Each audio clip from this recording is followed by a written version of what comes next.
Arunagirinathar Kirupananda warrior Pamban சுவாமிகள் எடுத்துக்கிட்டோம். பாம்பன் சுவாமிகள் இதுல கடலூர்ல பரங்கிப்பேட்டை ஊர்ல ஒரு இடத்துல தவம் பண்ணிருக்காரு.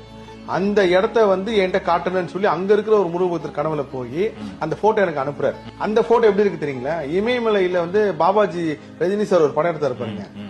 பாபாஜி ஒரு உருவம் அந்த டிட்டோ அப்படியே இருக்கு. எனக்கு பெரிய ஆச்சரியம். அந்த இடம் இருக்கு, அது கீழே பாம்பன் சுவாமிகள் செல்லக்கு இருக்கு.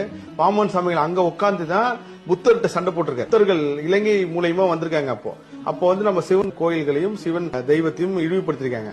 அப்ப இவர் தியானத்துல இருந்து அது எல்லாத்துக்கும் பதில் சொல்லி அங்கிருந்து இலங்கை மன்னன் ஒரு ஊமை பெண்ணை கூட்டு நீ இவங்களை பேச வச்சுட்டேன்னா நான் உன்னை என்ன சொல்லி கேட்கறேன்றாரு. உடனே இவரு நீ என்ன கேள்வி வேணாலும் கேளு அப்படின்றாரு. பாமர் சாமி கேள்வி கேட்கும் போது இந்த யார் ஊமை பெண்ணோ அந்த அம்மாவும் அவருக்கு பதில் சொல்லிச்சு அவரோட மொழியில. அது எவ்வளவு பெரிய அதிசயம் சார். சோ இது நிறைய புரளிகள்லாம் இருக்கு. அதெல்லாம் தாண்டி வரணும். நேரடியா நீங்க முருகரோட கனெக்ட் ஆயிடணும் சார். என்ன கூட விட்டுருங்க சார். நான் வெறும் சாதாரண ஒரு அடியன் தான் சார், சாதாரண ஒரு பக்தன். முருகர் கூட ஜெம் ஆயிடுங்க, கனெக்ட் ஆயிடுங்க. அதுக்கப்புறம் நடுவில் உங்களுக்கு யாருமே வேண்டாம். அவரே எல்லாம் வழிகாட்டிடுவார். எல்லாமே அவரே வழிகாட்டுவார்.